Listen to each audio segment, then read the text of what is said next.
What is skirting?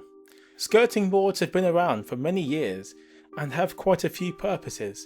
They're used to give character to interiors and even protect walls from everyday wear and tear. Why skirting boards are important? They make a room more appealing to the eye. Most of the time, there is a gap where a wall meets a floor.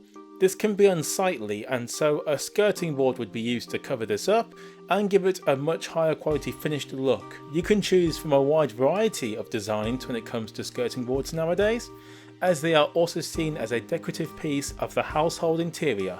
They protect the bottom of the wall from scuffs and scrapes. If you've ever hoovered in your life, you'll know that you'll have to go all the way up to the wall, and this means there will be contact between the wall and the hoover.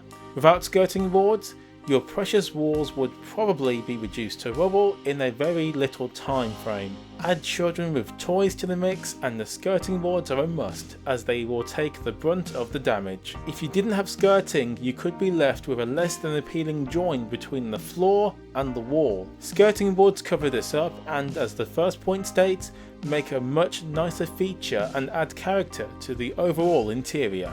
And that's a wrap on what is skirting. Hopefully you guys found it insightful and useful, and until next time, we will see you in our next video.